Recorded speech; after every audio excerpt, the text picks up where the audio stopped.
Losers Bracket Final, everybody. Battlefield of Eternity is the first map in the best of 5 series. We got the Raccoons up against Gavlo's Gremlins. A couple of really top-notch games that we're going to probably get out of this series, and then also the grand final. We have 3 top teams remaining. The loser of this series takes 3rd place. The winner moves on to the grand final to try and crown themselves the champion, obviously. But it should be wild here. Raccoons played a number of absolutely fascinating games, insane comebacks, a lot of aggression, and one of the funny things that we already had during the map bans was that the Gremlins banned out Dragonshire. And if you watched any of the games where the Raccoons played on Dragonshire, not only did they usually pick the map, but they also had some really nice timing pushes around mercenary camps in particular that they executed well and just applied pressure without end to drop opponents. The Gremlins obviously did their homework and banned the map out, and now we find ourselves on Battlefield of Eternity. So 1,500 euros are on the line in total, and this should be good. The Gremlins had amazing games as well, a lot of cool hero picks too. Medivh getting banned out here as we're heading into Battlefield, so he has been played by quite a few teams to just allow for those portal plays, get those ley lines out there. And in this case, at least, Medivh is shut down right from the start, and we have Hanzo picked for the damage against the Immortal on the side of the Gremlins. But I'm very curious what the Raccoons are going to pull off here today, and if they can go pretty much all the way here through the lower bracket. Losers Bracket Final at hand, and then in the grand final we have a best of 7 series, so even more. And Ubi gets his Chen. This is actually kind of fun because Ubi's Chen oftentimes gets banned out on Battlefield of Eternity. Now he's known for a couple of heroes, obviously. We have seen him over and over again on Hogger. We see him on Zeratul depending on the map. Aldrich Pass is one that comes to mind when you're thinking about it. And here in Battlefield he's been playing Chen a lot, but his Chen gets essentially banned out every single game in the 3rd position, because they're not willing to commit to a Chen pick in the 1-2 pick slot. So now what we're seeing is them prioritizing the pick on the side lane because they just are aware that there's a good chance he gets banned out once more. So at this point we have Muradin and Chen, so the 2 of them can jump in tandem into the opponent's team, with Garrosh being played by Simply, and we then also have Li Ming here. So when it comes to damage against the Immortal and just trying to win the poke battle, really nice lineup for the blue team to start us off with. Malfurion gets banned. That's a hero that we could have also seen from Scorch. But let's not forget, Scorch also played some Tyrande. Now, Tyrande is not really the most common champion, the most common hero here, but given the Hunter's Mark benefits on Battlefield of Eternity and that we already have Muradin for a stun into stun combo, there is a chance that Scorch is actually heading into Tyrande. But we still have, of course, plenty of other healers that he could go for at this point. I mean, Anduin being obviously one of them, Brightwing. Vala gets now banned out, so when it comes to like straight up auto attack to the face, Vala gets eliminated. And then just the question of what is the red team now going to throw out here, and what are we going to see from Scorch. We had lots and lots of Rhaegar picks on most maps, because mostly with Lightning Shield helping you out on Infernal Shrines and other maps too. And there's Brightwing. So Scorch is going for Brightwing. We have Sylvanas again for them too. Morenas has been picking lots of Sylvanas over the last few series, so this isn't really a surprise either. Would have been a little bit different, I suppose, if Vala wasn't banned here. She's a bit better when it comes to the mortal damage thanks to the arrow build that she can use. But even on Battlefield of Eternity, it's not necessarily going to be an arrow build in the first place, since oftentimes teams still go for auto attacks and try to win the team fight and then turn on the Immortal instead of just winning the Immortal battle itself. Lucio and Blaze to round out the draft for the blue team as we're heading into this. The Raccoons with a final pick. We need a bit more damage. Disciple, known for his Orphea plays, of course. Known so well for his Orphea plays that she oftentimes gets banned against him. So far, the Gremlins have not made any moves to do that. But is he going for it, or are we going to see a different choice now for Disciple in game number 1 of the best of 5 series? And, well, answer to that question is, we get Orphea. Here she is. Goes for his trademark hero, and with that, ladies, we are heading into game number 1, Losers Bracket Final at the Eternal Conflict Season 1. First game of the Losers Bracket Final, the Gremlins in blue on the left as we are starting things up with Simply on Garrosh. We get Banana H and Lucio. Nano's playing Li Ming for the team. Gavlo on Hanzo. We have Sadath on Blaze. And then over on the right side, Disciple once again on Orphea with Ubi on Chen. Scorch on Brightwing. We got Morenas and Sylvanas, and Lopaka is playing Mirrodin for the team. So, this should be a fun one. Really excited for this one here. We have a lot of Raccoons, and down at the bottom...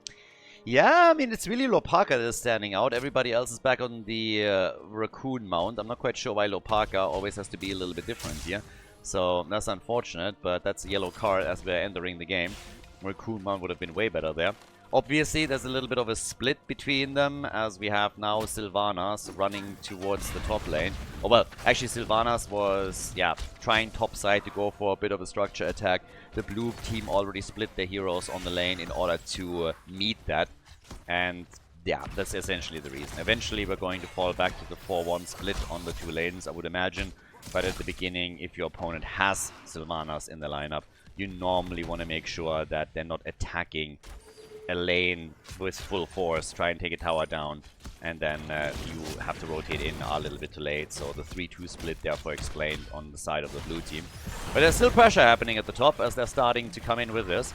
Ubi is already sitting tight here. We have Scorch always ready to move back down to the bottom of the map, but the attack is already continuing. Lopaka jumping out, but is able to hit a quick Stormbolt here. Banana H loses a couple of hit points, but is also still fine. And now all the way up at the top, we're seeing the first camp being attacked.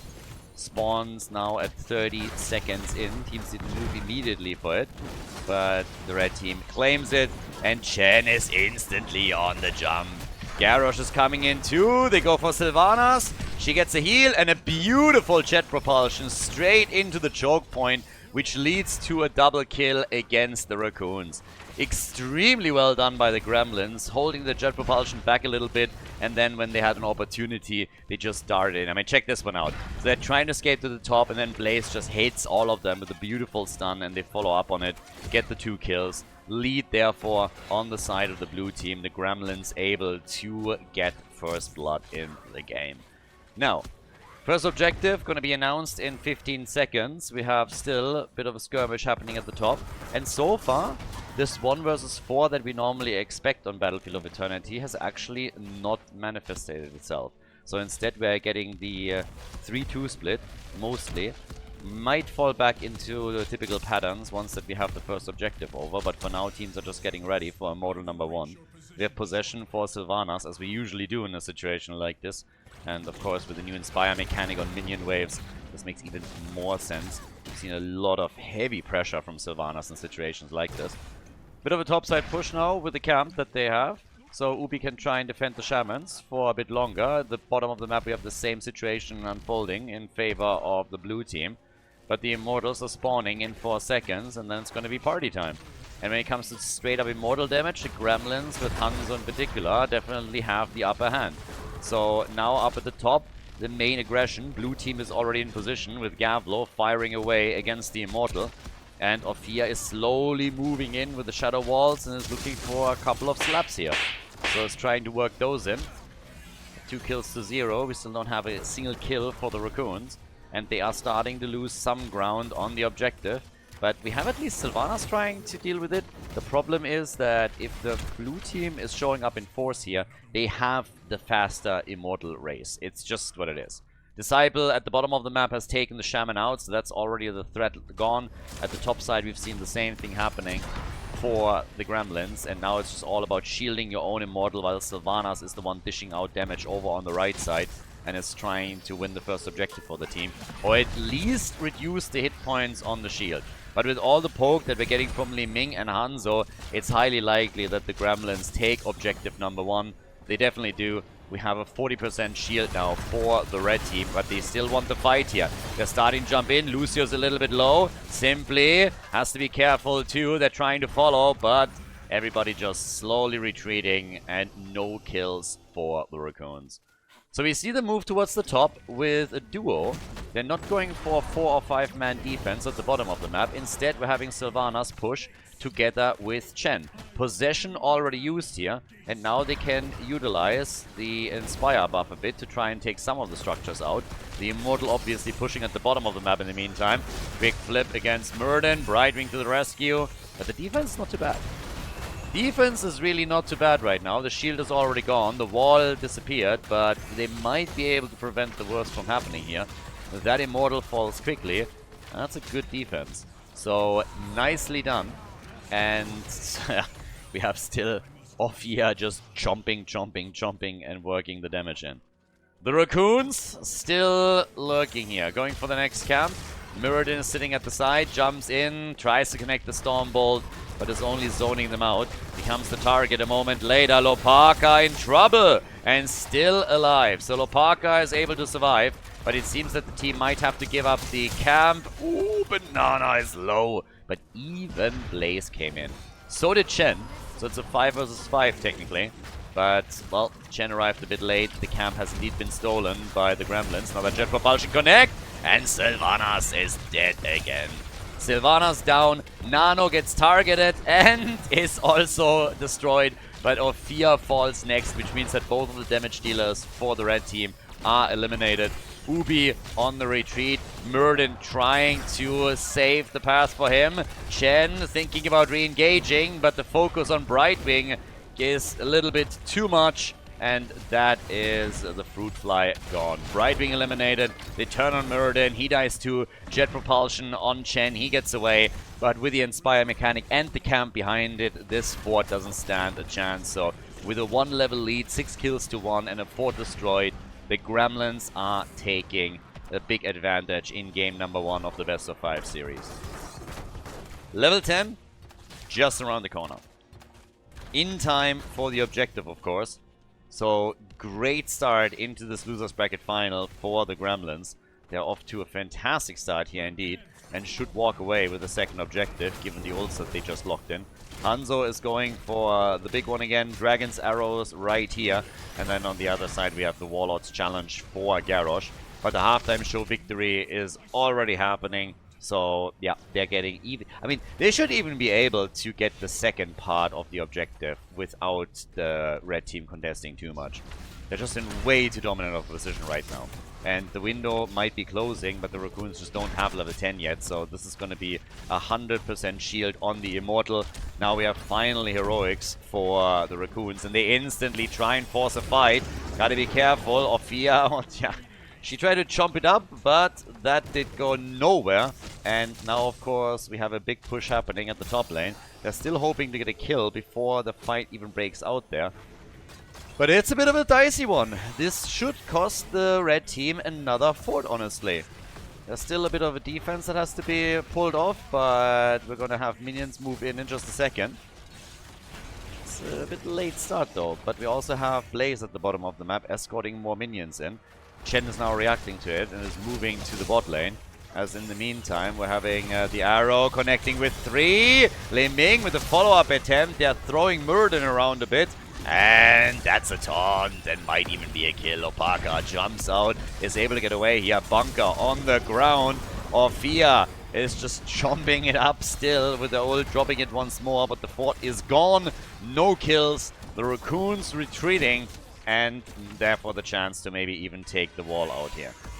So, yeah, overall it's working quite nicely for the Gremlins. The combo for the Raccoons hasn't really come online yet. They've been struggling to have a big impact here.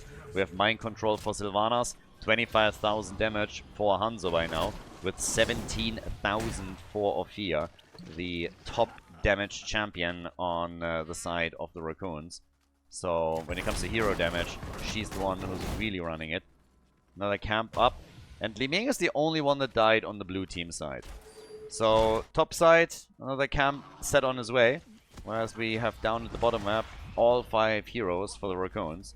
So they're just 5-manning it up right now, trying to force team fights and play around them. Brightwing can technically play global and move back. They attack against Garrosh. They try once again. Ophia gets some damage in. Not enough. Another ult from Hanzo. And here comes the Keck as they're trying to isolate at least the side laner. But Bunker is now back up for Blaze, so that wouldn't be an issue either. And the chase is happening as the blue team is hoping to turn all of this around and get some momentum. Ophia has moved towards the top side already in an attempt to make sure that they're not losing any structures to the minion waves. But the problem is that we now still have that lead in experience. The Gremlins are about to hit level 13. That's a 1 level advantage that they again run, which will give them the lead during the next objective. Immortal has just now been announced, so this is really the moment. Garrosh with just... Garrosh is just putting his squad training to good use here. He's been throwing Muradin around the entire time. And I know it's a little bit deceptive because Muradin is just such a tiny guy that he... I mean, honestly, like, this guy is just absolutely tiny. In Germany, we would call him a Standgebläser. But it's a little bit rough. That guy is still chunky, you know? So with all that armor that he's wielding as well and the weapons that he's carrying, that's quite a lot of weight. So you have to go for some proper training if you want to throw someone like him around all game long. So Garrosh, he's definitely not skipping leg day. That guy has been working out all his life for just moments like this. And he's throwing them around one after another. Lifting with the knees like an absolute boss. Muradin jumping back in. And yeah, the red team is losing out on the immortal damage again. They need to win the team fights. This is just simply what happens. They don't have the combo that can go eye to eye when it comes to simple immortal pressure. So they have to win the team fights. And that's just not happening. They got a single kill. And that is not enough. Camp pushing for the blue team at the bottom of the map. Over here, it's just poke, poke, poke. That's what Liming is for. That's what Hanzo is for. And it is working exceptionally well. So they're working the shield down just a tiny little bit, but that's still 18,000 hit points on the shield. But down at the bottom of the map, the wall has already been destroyed, and the Immortal is centering around the top lane again. So they're going to start pushing it here too. And this is where it gets scary. The Raccoons just can't seem to get kills. That's the problem. They need to get into a position where they can win team fights, or this is all for naught. So already Muradin is being sniffed out here. Mind control against Garrosh. Jet propulsion. Here's the Keck from Chen, trying to drive Blaze away, but that's not going to help them too much. On the other hand, this could be a kill against Simply. Still alive. Arrow comes out. Stormball connects with Garrosh though. And there it is. The long-awaited kill against the frontliner. Finally, a sign of life from the Raccoons. Should make the defense so much easier here at the top lane. The Immortals still doing some damage, but the Raccoons have now shown that they can at least get a few kills. So the keep at the top is going to take damage. Down at the bottom of the map we see a similar thing, but it's just a little bit of ranged poke and nothing more than that. So, good for the Raccoons, preventing the worst. Losing keeps this early in the game would definitely not have helped their cause. There is still a pretty big gap in experience between the two of them. So, the Gremlins, they are still looking very, very good here. They should be able to get level 16. Might even be in a position where they can hold the advantage until the next objective on the map.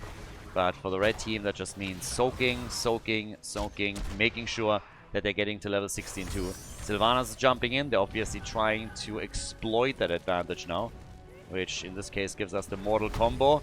Muradin with the Stormbolt, Mirror Ball, and we also get the piercing arrows for Hanzo. They're already slowing Muradin down, and there's another jet propulsion, and Muradin gets fully controlled here. Has Avatar back up, uses it instantly. Had to. No other choice. Arrow, and there's the kill. Perfectly done by Hanzo. Gets the arrow in, stun connects, and Muradin says bye-bye. Bye-bye. Is gone, dead, and therefore even more of an advantage for the Gremlins, who rotate towards the top, take another camp. Now we have the next Immortal spawning in 25 seconds.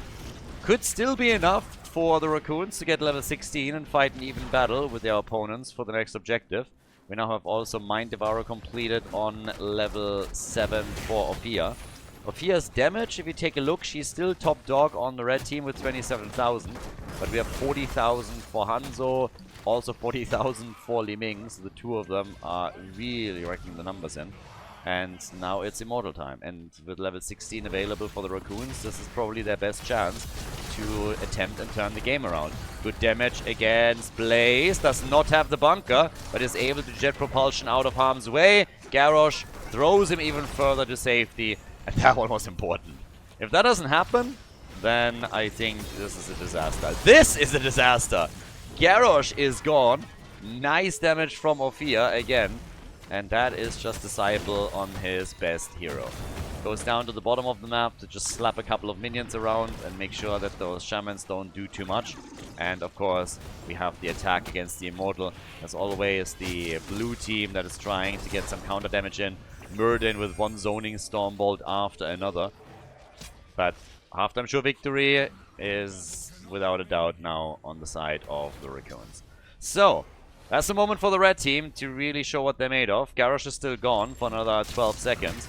So you can get the quick damage in. Orphea continues to defend the bot lane, whereas everybody else is now trying to buy some time and go for the objective. Blue team is defending, at least trying to. Nano, of course, with attempts to get quick kills in. But this is going to be a big shield for the red team. They finally were able to get some kills, and now they lock in an objective in. And they have to destroy a lot here, because they haven't even taken out a single fort yet. Not even one. So it's going to be an attack down through the bottom of the map.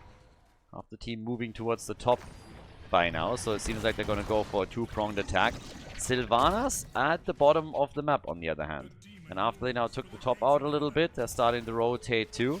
So they're going to be at the bottom of the map in time. It's a full 5-man. Blaze is topside, trying to defend here.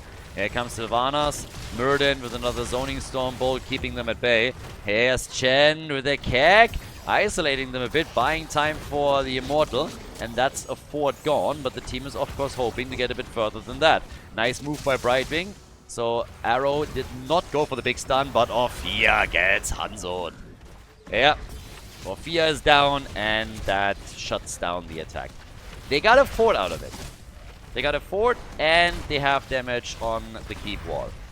One tower is down, the gate is down, and I suppose there's a chance that it's going to take the second tower apart. Not quite, but we're nearly there. The red team already moved towards the top lane, was of course hoping to take the second fort down too. Now, that didn't work out. But the bigger problem, I guess, for the Raccoons is that when you look at the experience gains, there's still a 1-level gap between the two teams, which means that we're going to have an earlier level 20 for the blue team. And most of this is coming from passive experience.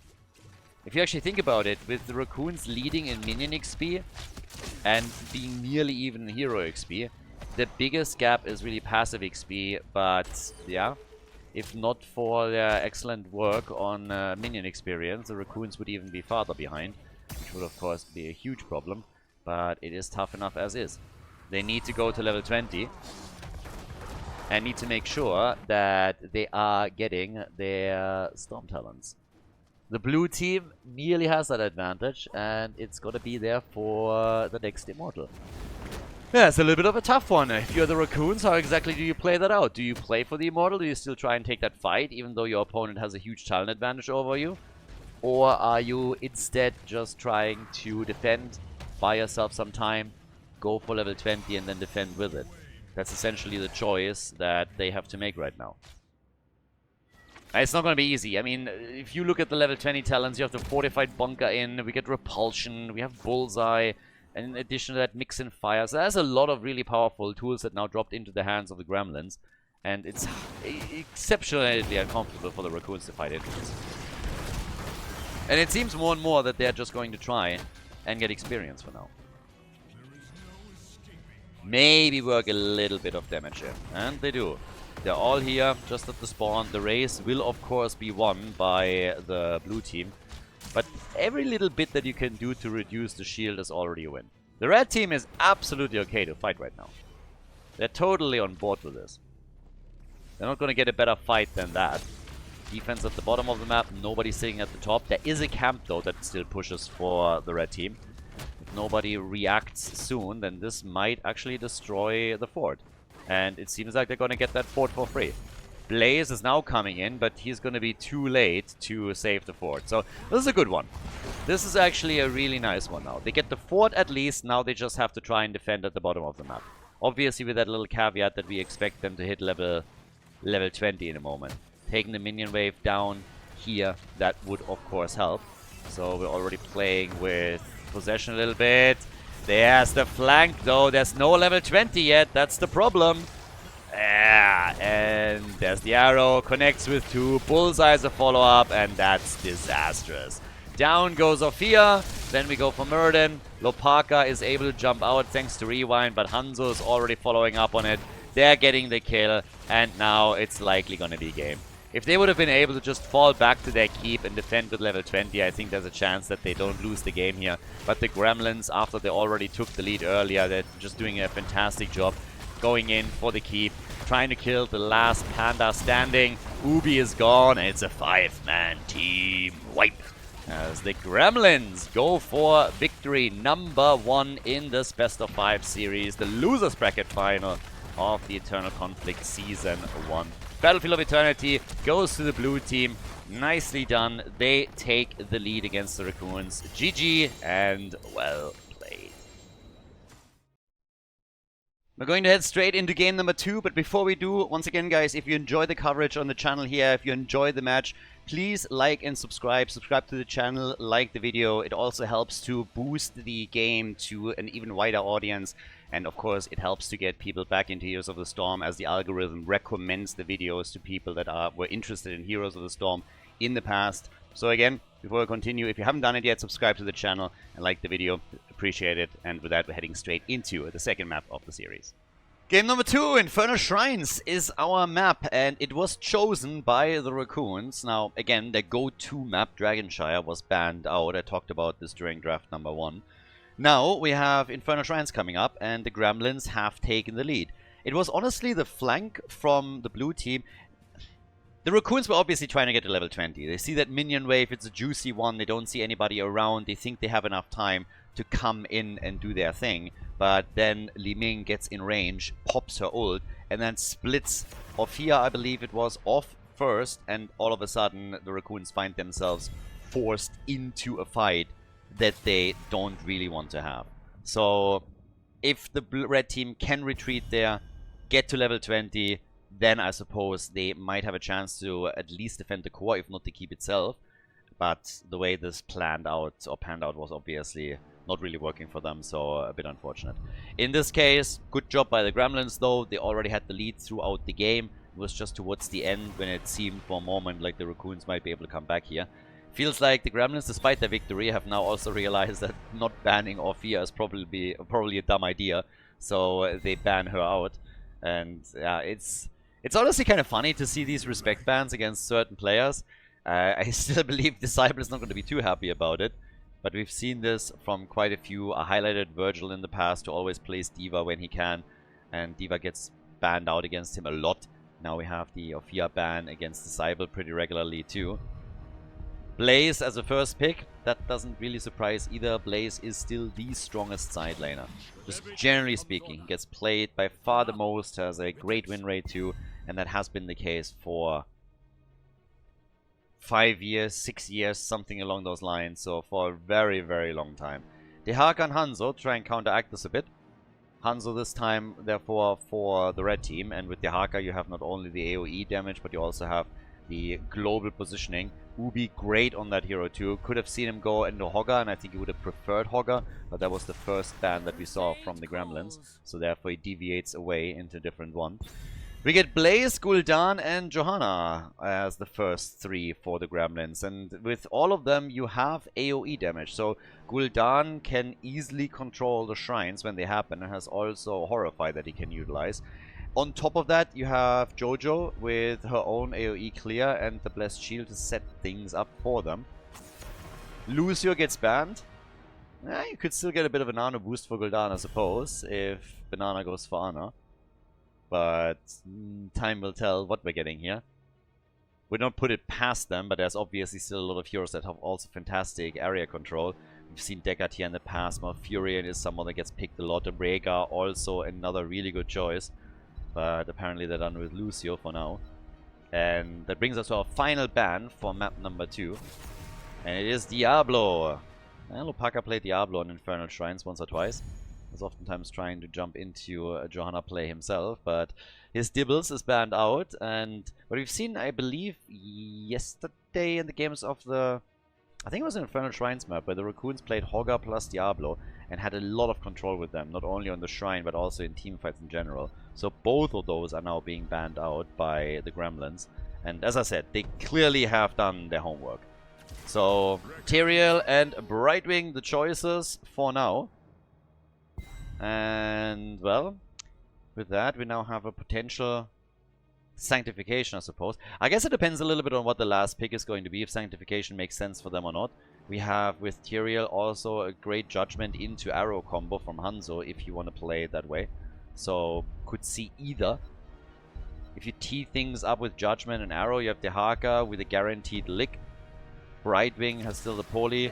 And then we get Oriel and Cassia. Alright, fair enough. I gotta admit that I did not expect Oriel to be picked here. But I don't mind it in the slightest. Hope dies last, I suppose. That leaves us with Disciple. He's been playing Cassia quite a bit too, and she keeps getting picked away from him whenever Orphea is banned out. So they're really trying to push him slightly. But yeah, he still has plenty of heroes that he can deviate into. They have to, of course, try and really win this one. Going 0-2 is never good. And there's his Alarak pick. We talked about this in the past a few times, that his usual go-tos when we're talking about his top 3, they are Alarak, Orphea, and Cassia, and now comes the Alarak combo. So Infernal Shrines, guys, we are ready for the second map. It is the Raccoons against the Gremlins. Let's go. The Gremlins with the lead in the best of 5 series. The loser bracket final continues with Infernal Shrines, and we have on the left Simply on Johanna. We get Gavlo on Cassia. Banana H is playing Oriel. We got Nano on Gul'dan and Sadath, last but not least, on Blaze. Over on the right side of the map, that's where things are getting quite interesting, with Alarak being played now by Disciple, the High Lord with Extended Lightning on level 1. So we're going to get stacks, stacks, stacks. Scorch is playing Brightwing again. We got Ubi on Dehaka, Lopaka is playing Tyrael, and Morenas is playing Hanzo. Pretty important for the red team to try and bring this one back, so time will tell if they're able to pull that off or not. We have no stacking for Cassia, by the way. She went on level 1 straight into the charge strikes instead.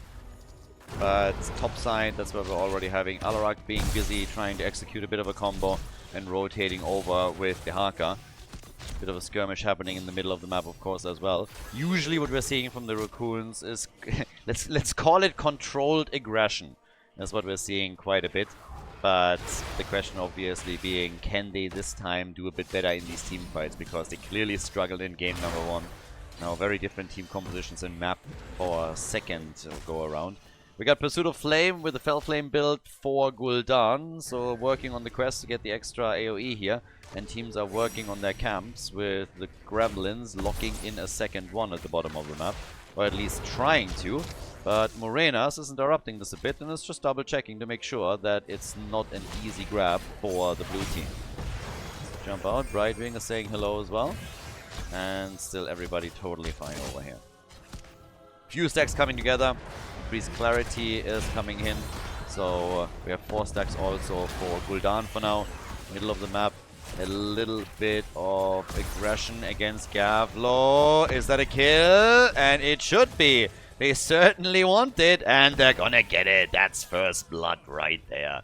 Cassia is gone, and that is some damage on the wall, but more importantly, they have the numbers advantage for now. One of the problems is that for quite some time now, Blaze was alone at the top lane and could use his own minion waves to do additional damage here.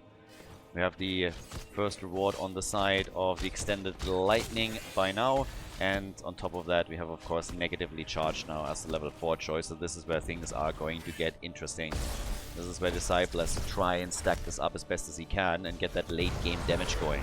Nano getting attacked too, not the only one. Hanzo is eliminated. Okay, so Scorch is healing everything he can, but Hanzo received a bit too much damage. So no chance for Brightwing to do the deed here. Shrine activating up at the top of the map, and this is where the party is going to really unfold here. Even more combos against Nano in this case. Disciple is the one that is really just rotating around, trying to hit those combos and get some stacks in. And Shrine fights in general should be very beneficial territory for him, where he can start to farm that a bit more aggressively. As long as he doesn't go overboard and gets killed in the process. But yeah, hits another combo here against Nano from the looks. They get the Tong. Brightwing portals in. And it's bye-bye Gul'dan, so he's gone. And we say bye-bye. Easy kill, no more stacks for the High Lord, but he's now at 96 sadism. And with the Shrine active at the top lane, there's a chance for the Raccoons to get Punisher #1 right now. The camps are already colliding. Dehaka has decided to move down to the bottom of the map and get the global soak. He can obviously always tunnel in if he wants to. Alarak probably join the fun here, considering that the blue team really wants this. Level 7 is available to them, which now gives us the applied force. And we get the quest reward, sorry, the gambit talent for... Oh, nice, good hit from Alarak here. 6 stacks by now. We get the gambit quest for Dehaka, who's now also coming in to make this a 5 versus 5 battle. But really nice for Alarak. 8 stacks already, 10 by now. So he is really capitalizing on the situation at hand. It's another beautiful combo here. And he is really getting the numbers up. So fantastic for Disciple. He is off to a great start for game number 2. That's exactly what the red team needs. On the other hand, the quest completed for the Gremlins. Nice! That level 4 quest completion is awesome. Huge impact in every single fight, essentially.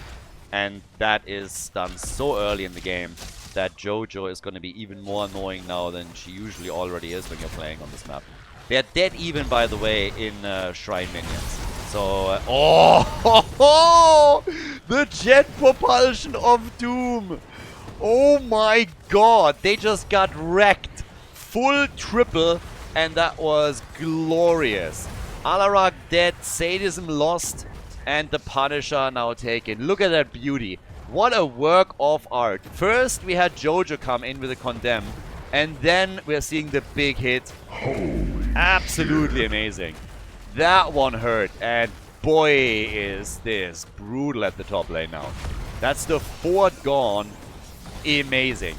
Not only JoJo with a Condemn, but again, I just pointed out, the level 4 quest was completed, so that slowed them down even further and made it easy for Blaze to hit this one. But there's the counter kills. 2 heroes gone.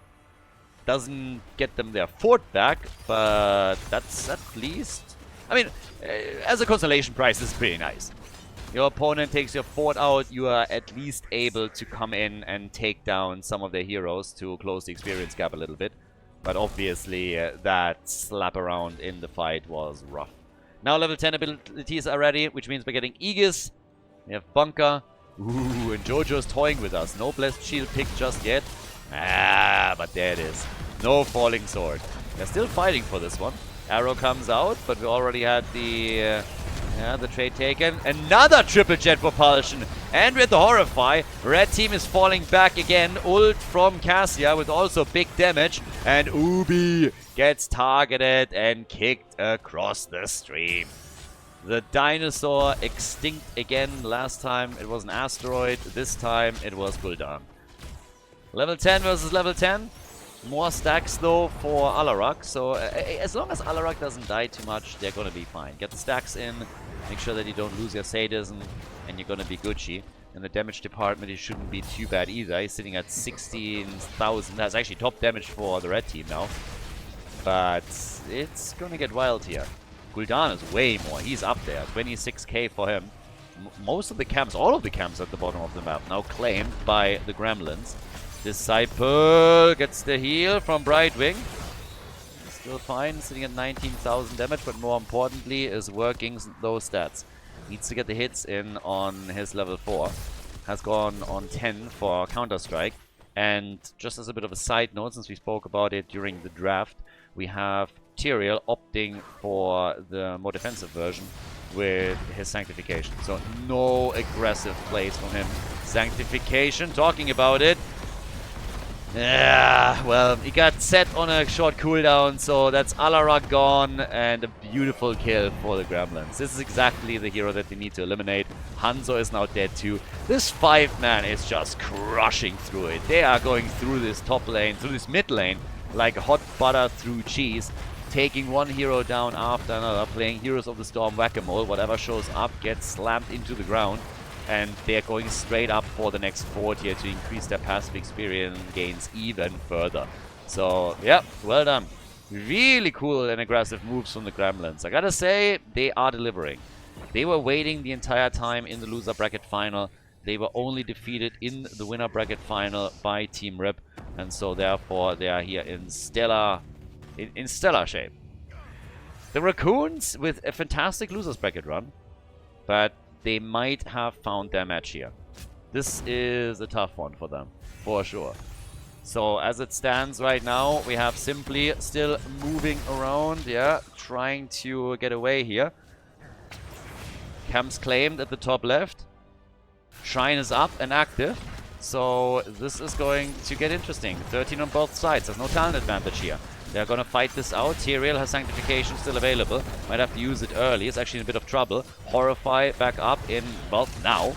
And off we go. So 13 stacks against 11. They're once again super close. Isolation against Blaze in the back line. As they are starting to get more stacks also for Alarak. The damage is slowly starting to ramp up for him, but he is super low in sadism stacks. He's only sitting at 80 right at this point. Here comes the Horrify. Sanctification is out as well. Bunk on the ground. They're trying to go for Serdath. Poli is out. Serdath in some trouble as Cassie comes in and drops the ult for some extra damage. Scorch barely surviving the fight. 27 and 22 stacks right now between the two teams as they're both still fighting for control over the Shrine. Blue team moving in, trying to push this further. They got a camp pushing at the top too. Once again the choke point, and there's the big aggression after the Punisher's already taken. And we're seeing them try and go for a kill. Ubi with a sneaky move, and he gets away. Serdath with the snail reflexes. I've seen people with reflexes like Panthers, but that was the snail approach that we just saw there. Totally surprised. And the balls of steel on the Haka. I mean, seriously, nobody could shake this guy. Ubi is just sitting there. Either he didn't care, or he was just totally unimpressed. And he's just like, nah, I'm going to channel that through. I don't have to run. This is fine. And Lopaka, I mean, he pauses the game here. He realizes what just happened, and apparently this was a little bit too much for him either. You know, this is the man that has the nerves of steel, but even Lopaka was absolutely affected by what had just happened and needs a little bit of a breather because, I mean, that was a total showdown here. 1 second later, and Dehaka would have been caught, and that would be a 5 versus 4 on the defense. So the tactical 3-2-3 pause that we're getting from the red team as the blue team moves through the bot lane with the Punisher, trying to, of course, now hit that keep. All the forts are eliminated. And if you just take a close look at the experience, passive XP ahead, minion experience, that's where the Raccoons already did a bit better in game number 1, and they're continuing that trend. But it doesn't matter because the Gremlins are always ahead in kills, they're ahead in passive experience thanks to all of the structures that they're taking out. And they're going to take advantage of this. We have another camp claimed by Blaze as the push through the bot lane continues. And this is now the chance to at least break the wall. That's the minimum that you're trying to accomplish here. If you can do more, hey, even better. It's a 1 level gap between the two teams as the Gremlins are hoping for an early level 16 advantage. But, well, off we go. Dehaka moving topside again, hoping to give extra experience to his team. Hiding in the bush. And apparently waiting for the next opponent. 25 stacks for Alarak. Again, this is not horrible, but he needs more, and he also needs more sadism. So things are not looking all that great for the red team. The last 2 fights were rough. They were really rough, and they gave a big advantage to the Gremlins. And a quick reminder that the Gremlins are in the lead. It's a 1-0. Ubi again. Now, Dehaka is getting a little bit cocky over here. To be honest, Ubi is a stellar Dehaka player. We highlighted his side lane performance a few times now. So he can get away with being a little bit cocky. But he essentially just walked into a 5-man and said, like, what are you going to do about it, boys? Waddled his way back out and was totally fine. But yeah, here comes the play through the middle. The level 16 talent emboldened the Gremlins. They have by now gone, amongst other things, into the Reservoir of Hope. And we got over here also the Rampant Hellfire as Gul'dan completes his Fellflame build. Big push through the middle, still. Camps on all of the auxiliary lanes too. And yeah, with 7 kills to 4, they're just slowly poking on a few of the keep hit points too. Trying to go down to the bottom of the map. Dehaka with the Essence. Might be in some trouble here. Is trying to get away. Bunker to close the path. And gets out for now. Right wing with the heal. Sanctification used to. And Dehaka gets away. Unimpressed. He's like, I got this. Right wing came in a bit late on this. Definitely communication between them there. And Tyrell then also said, okay, I'm going to drop my Sanct. Now they have 16, and that should also be the talent tiers that we see the next fight unfold on. 29 stacks now for Alarak. He is their big hope. It's just what it is. Alarak is now at 28,000 damage. He is lacking sadism, but he gets the 4 stacks, and if he can still come online in the later stages of the game, then there's always a lot of comeback potential for them. But they have to be careful, because that gap in experience is a problem, and will become a bigger issue as the game continues, and the blue team hits 20. Already Khaldor, I mean, damn that damage. 47,000 damage right now for him. More camps pushing through the top lane now. Shrine is activating in the middle of the map, and we're gonna get a Mortar Punisher this time. Okay, Blessed Shield. That one went nowhere. They were pretty eager to try and force this, but that Blessed Shield hit nothing but dead air. So now a little bit more poke from Morenas.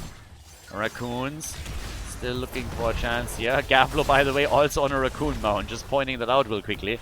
So apparently he's trying to imitate them. He realizes that he can try and act as an imposter here to confuse them in the battle, and it might have been working. So he's gotten away with a lot. Maybe that's one of the reasons. So he's just imitating the mount choices. But the blue team has the lead on the objective, and it's a pretty big lead, honestly. I mean, damn, they are way ahead now, 22 to 20. If the red team still wants to win this Punisher, they need to be hyper-aggressive and really force that fight. So this could be a problem. Yeah, right now, Holy Ground is getting used here. They're trying to take control. It's a Frozen Punisher, by the way, not a Mortar Punisher. But we have 33 stacks, 35 to 14. There's just no way. Big arrow. Nice. That arrow was glorious, but they didn't follow up on it. They were trying to go for Blaze. Might even be able to get the kill, but yes, Sadath goes down. Sadath goes down, but the problem still remains. They need more kills here. But the objective isn't taken yet. So Horrify gets used. In comes Dehaka with a lick. They try to go for Cassia. Aegis to save the day. Big ult from Cassia and the kill against Tyrael. So Simply is moving in. They're still trying to win this one, but look how low the red team is. Good moves from Arenas, but they are losing this one. They are all just moving back out. Frozen Punisher is now taken, and they can move towards the middle and attempt to eliminate the keep, the first one of the game. And all of this obviously happening in the context that we have the Raccoons without a single structure kill yet. They haven't taken a single fort out yet. Look at the difference in passive experience here.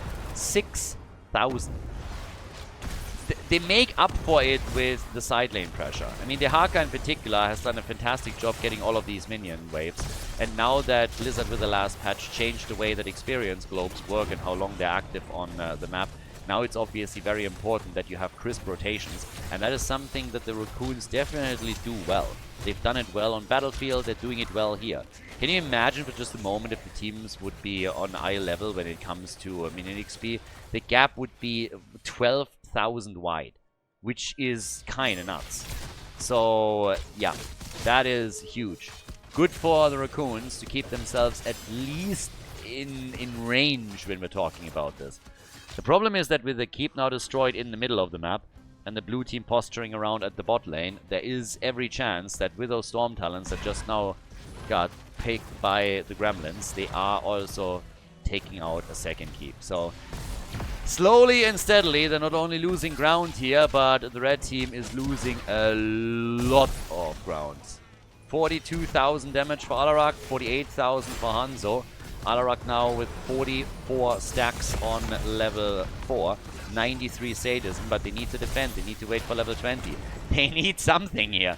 They haven't gotten any big wins in a long time, and they've been trailing over and over again. So the blue team now, with everything that they can do, 8 kills to 5.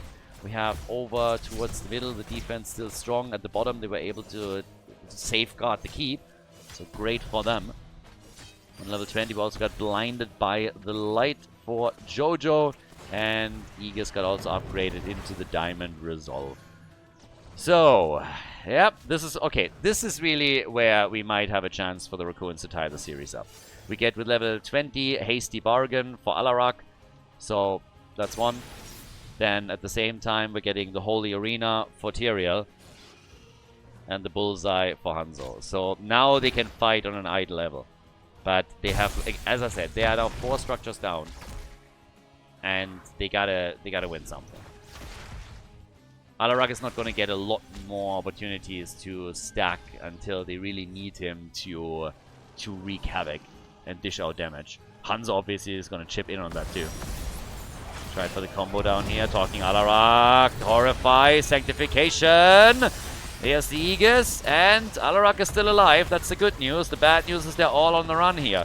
Disciple retreating, gets not hit, and turns around instantly after Blaze misses the jet propulsion. Nice little attempt that we just got from the Gremlins, but it didn't lead to a kill. Alarak obviously used his 20, so now he's at 89 sadism. Gotta be very, very careful how you utilize that and how often. Yeah, still got some vision, but the next shrine is now coming up. We're 18 minutes into the game. Next shrine coming up, and then the chance to try and take the first Punisher.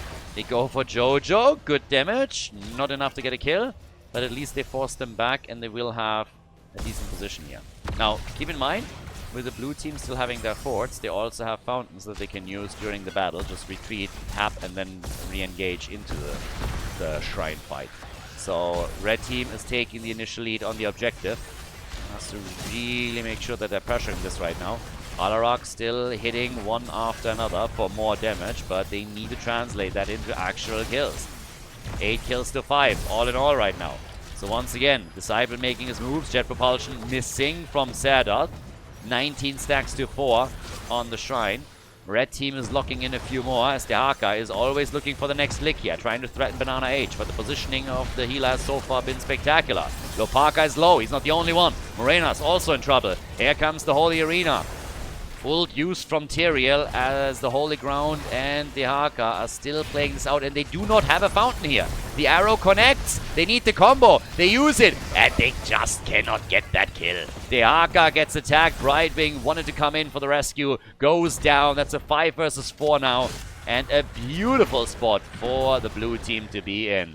That is another Punisher. Unless they are really hinting here. They go for the second kill. They take Hanzo out too. Now it's a 5 versus 3. And the lack of a fountain at the top lane is a massive problem for the Raccoons. They're losing Alarak. He's down to 68 sadism now because of this and all the hasty bargains that he made. Bottom of the map, catapults are attacking the keeps here. These will be defeated. But with the Punisher now pushing through the top lane, this is very much looking like we're having a 2-0 lead for the Gremlins. The blue team. Gremlins have played a fantastic tournament. There's just no other way to say it. We have so many awesome teams in this tournament. It's ridiculous. So many cool matches that we had.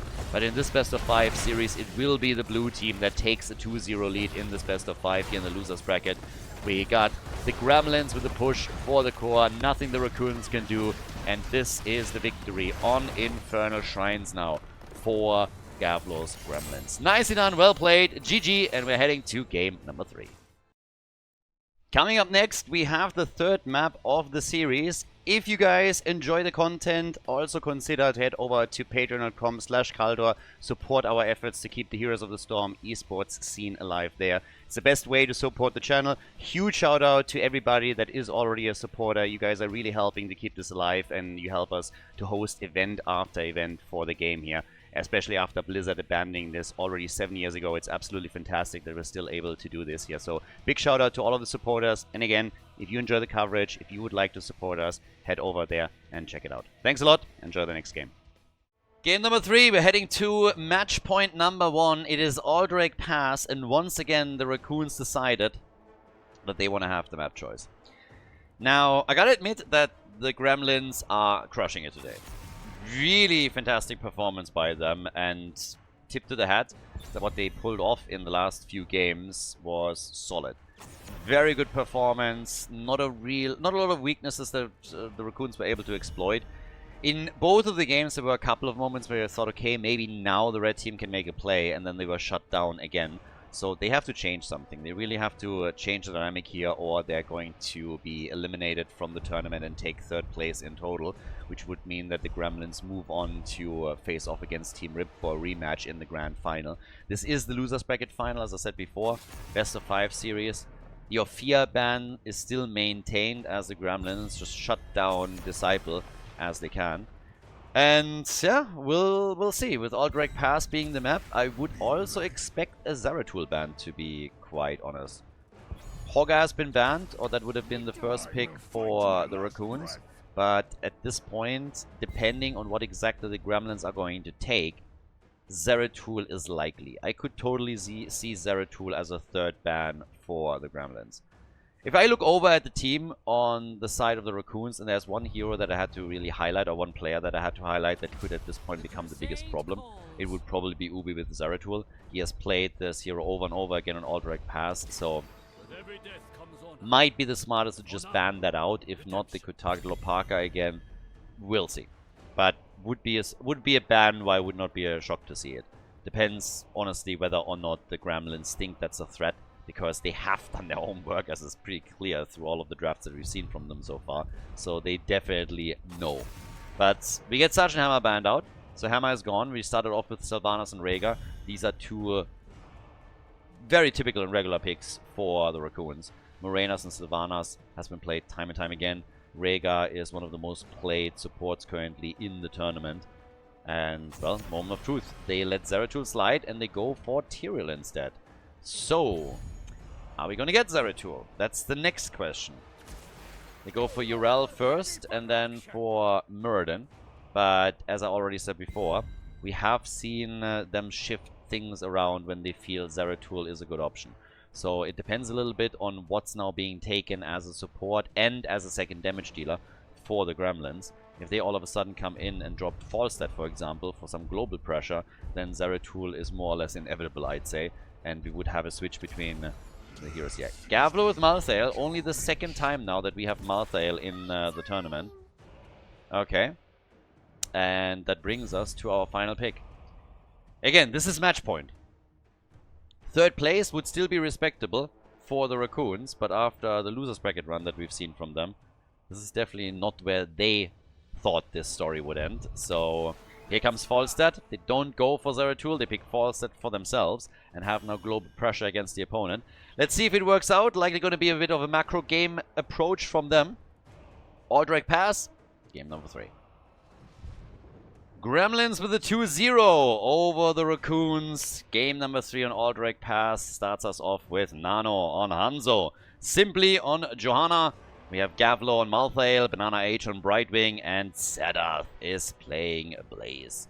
Over on the right side of the map, the Raccoons with Disciple going for the Unfurling Shadows on level 1 with his Sylvanas. Scorch is playing Rhaegar. We got Morenas with a Frequent Flyer on Falstad, Lopaka on Muradin.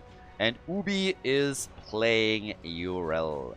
It could get quite interesting with Falstad on level 20. We had now several times Epic Mount as the talent choice on level 20 for just full control over the macro game. And of course the big question here is going to be whether or not the Raccoons are able to turn the game around, control this, and make a dent into the armor of the Gremlins. Also, only the second time, I believe, that we have now Malthael in the new patch. First time he was picked, he was pretty unsuccessful with his individual performance, I'd say. Actually, it's not quite fair. No, he had an impact. He was taken down a couple of times. They won the game in the end. And he also contributed with a couple of last rides. So it's not quite fair to say that he didn't have a massive impact. He struggled at the beginning and then slowly came back online. Was actually played by the Raccoons at this point in time, if I remember correctly. But yeah, second time for Malthael here. Kids up at the top, already trying to go for Blaze, that they decided to not ban out, so still willing to let that go. Blaze is, I mean, Blaze has been such an amazing side lane for such a long time. I still remember when Quasar was playing and he played basically nothing else but Blaze. And then after a few years of him doing that, we had the tournament in Miami and he was asked in an interview. I actually think I asked him in an interview. I interviewed him and asked him, so what about Blaze? Do you play anything else these days? And he's just like, dude, what can I tell you? It's the strongest side laner. We want to win. If nobody bans him and they all let me take him, then I have to. I'm getting bored by it too, but it's just the strongest character on the side lane. So That's what I'm doing. And that's exactly what they did here. Raccoons obviously get their Hogger banned continuously because of Ubi, but they themselves have just not deemed it worthy to ban out Blaze against the opponent. So this is the 3rd time in a row now that we have him for the Gremlins. We'll see. Throwing Shade as any average internet troll. Great choice for Malthael, therefore. And then we have with level 4 also Possession. As usual. Typical build by now. Especially, of course, with Inspire being now a thing. And already being used right there. It's actually interesting. I never really paid attention to this. But did you see this? I never ever paid attention to that. I just saw it now. So we have Rifleman over here. And we have Trolls over here. And the second that Sylvanas moved in and possessed a Rifleman, he turned into a Troll.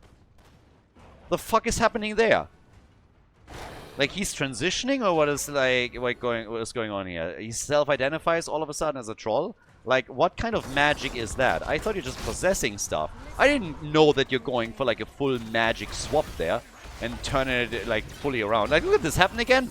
I never paid attention on Alt-Direct Pass for this. I just on normal maps you don't have the theme, so that's actually wild. Like, somebody has to come up with an explanation for that. That's definitely not normal. I mean, those Riflemen are a little bit delusional. Guys, you can fight for the other side, I get that. But you can't just magically turn into trolls and just exchange your muskets for spears. Like, what is that? So, that's crazy. Bought a faction change or something, but like, what the... I've never seen this before. I never paid attention. Blue turned to red, that's all that I saw until now. Maybe I haven't... I mean, on other maps that's obviously not a problem, but here I was just like, wait a second, what's going on there? So those are all traders, honestly. Wolf in sheep's clothing, that's what we're getting here. Traders. Bought and paid for. Unbelievable. Time and time again happening in the mid lane here. That's actually just insanity. Alright, alright, alright. And then we come in and get some damage on that wall too. Not a single kill just yet, but yeah, I'm still a bit shocked. Seems like they're going for the first objective here. Trying to get at least a lead. I mean, they're not going to win the entire thing, but if you just grab a couple of extra seconds, that could later on be the difference between you taking the objective or losing out on it. With level 4, we now got Reverberation. We have already a heavy impact here for Murden on level 7. And we get the Divine Steed for Yorel. So... it's also kind of funny that we get Divine Steed for Yorel. If anybody should have that, it is Jojo. She has similar stuff, of course, but like, yeah, still. Either way. Unfurling Shadows on 0 stacks right now out of 9,000. So he really needs to speed it up a little bit if he wants to get there. We have the next objective being targeted, or the first one. This time it's the blue team that's trying to go for it. False that is flying in, says hello, moves into the back and targets Malthael right away. Sylvana still fighting it out in the middle, and they're trying to get it now. Still not a single kill in the game. We're 5 minutes deep, and here comes first blood. Yorel eliminated. Yorel is getting crushed. 1 kill to 0, and that's the objective. Guys, what is happening with the Gremlins today? I mean, did they go for an extra round of coffee before they started the series, or what's happening here? The team was never bad. They were never in a spot where I said, like, oh my god, these guys suck. They had a fantastic run through the winner's bracket. They took Rospidol out with a 3-0 against Exodia Light. They won without only dropping a single map. And then the winner bracket final was, of course, an absolute banger when they went up against Team Rip. So they had a fantastic run from start to finish. But they are putting a clinic on here. And against a great team. Just a quick reminder, the Raccoons only dropped down into the loser's bracket because they lost against the same team that the Gremlins lost to. Against Team Rip, who are now in the grand final already. And they both lost with the same score. You would have assumed that both of them are on eye level here. The Raccoons eliminated Exodia Light without even dropping a single map, so if previous results are any indication, you could have made a good argument for the Raccoons being the favorite before we're heading into the series. And now what we're seeing is the Gremlins just shutting them down every single step of the way. It's impressive, and I love it. I love the way they're playing it, but damn. Falstad, of course, has a lot of hopes later on in the game, especially if they commit to Epic Mount once again. I also don't want to call this too early. It's a single kill and an objective. That's all that has happened so far. But in the context of 2 games being won previously, that obviously still means something here. So over on the right side, the next camp is about to be taken. Sylvanas doing her thing. Has now acute 7 stacks on the Unfurling Shadows. Still mind control that is being played out. And it's all about possession, possession, possession. At the end of the day, possession has nothing else but reveal the traitors on the opponent's team, which we already established earlier. We have level 10 abilities for both of them right now. And, well, let's check out what's happening over here in the middle. If one of the teams is able to maybe break through a little bit faster, Sylvanas is certainly making a big argument for our own team here. Falstad with 18 stacks on his level 1 now. Malthael, not a single kill yet with his level 10. This is a bit of a side note. You want the cooldown reduction, of course, coming online if you can. Down at the bottom of the map, he's already busying himself here. And goes up against Ubi. He's dancing around a little bit. He got his Hogger denied over and over again. Which is really a bit of a shame, because his Hogger is just great. Awesome performance there. But wasn't able to show it off today. So instead we had some Ophia plays at least. After which the Gremlins decided that they also want to get rid of her. And banned her out regularly. And therefore we now get Sylvanas and Falstad. Inevitable end for Malthael is ready. We got also Roar for Janna. We have the level 13 talents. The next objective is coming up. And while the Raccoons are trailing by just a couple of points, they're still fine there. Quick look at the experience. And this time it's actually the blue team that's ahead in minion experience. Okay, well, they're basically even. But yes, they're a tiny bit ahead. But they are doing a bit better. So far in the games that we've seen, it was always the Raccoons that were way more diligent with their lane control. And now it seems that the blue team is doing a bit better there. Nice dodge on the Stormbolt, and Sadath walks away. It really feels bad if you're ganking up on a single hero with 4 and you don't get him, and then you have the birdie die at the bottom of the map. So the arrow all the way towards the top as a bit of a safety measure from Hanzo earlier as Blaze was attacked, but now they're going for the boss down here. And the blue team again with small advantages that they are building. So now we got 2 kills to 0. We have a boss taken. They're trying to get at least Brightwing, and they do. The fruit fly down, and there's the second kill. Jojo! Alright, now we're talking. Finally a glimmer of hope. A light at the end of the tunnel. 18,000 damage for Sylvanas. They got 2 kills. They might be able to get an objective. The interrupts are so far a bit too annoying. But they want to claim it, and they're on a good way. Boss is taking out the fort at the bottom of the map, though. Rhaegar with the Ancestral. Murden threatening another Stormbolt. They want the objective, and they have a good chance of getting the objective. Falstad is still defending as best as he can, buying some time. Quest is, by the way, completed for Jojo. Just saying, her level 4 once again done. Jet propulsion, and Sylvanas is still fine, but the blue team is starting to retake the position around the prisoner camp and is reclaiming it. No objective for them right now. Still, boss with a fort destroyed at the bottom of the map. So therefore a structural advantage again for the Gremlins. Half a level lead. And Muradin now sitting at the top. Has locked in Bronzebeard Rage, of course. Once again here with the Stormbolt. They're trying to go for Sadath again. And Yrel also quickly hopping out. Muradin, yeah, they still hope that he can tee some additional kills up. And Forza is just using the side lane to get them additional experience and tries to push. Could stay maybe a bit longer and try and get the Inspire mechanic to kick in on the minions, but we have Blaze on the way. That also means that over here towards the top, they have 5 heroes close by. They're still defending the middle a bit. Disciple is doing his thing, but last rites against Rhaegar, and that's a kill and a stack for Malthael. That's a second stack, and they are following it up with the Muradin kill too. And this is like, oh my god, the bird is down as well. And now, yeah, Inspire kicks in as Nano moves into the middle. So we have the extra damage, but at least possession was ready. Sylvanas trying to shut that fight down and dies in the process. It was a smart move. She just possessed the backline minions that were inspired. Was able to delay things, try to jump out, gets polyed in the middle of it, and then falls. And that opens up the fort for extra damage. 6 kills to 2. The Gremlins with an absolutely amazing performance here so far. I mean, I don't know what else to say. I've highlighted it a few times, but this series, up to this point, they're just playing great. And again, this is against the Raccoons. You watch the rest of the playoffs here. The red team has done such a great job. Now Falstad gets murdered as Marcel is already going for the boss at the top. The dead body kicked around. Simply was hoping for a connect with his blessed shield throughout the ult to follow up with the second kill. Couldn't lock that in. But Brightwing has now started to help out at the top. We have the objective coming up. Now the boss attempt is revealed, but it's a 5 versus 4. Now, to be fair, Johanna's at the bottom of the map. This is a 4 versus 4 fight. Are they griefing? Is that the big int? Mind control, arrow, and they want the boss at a minimum. If they can get kills, fantastic. Jojo is nearly here. Objective is claimed. The boss is claimed.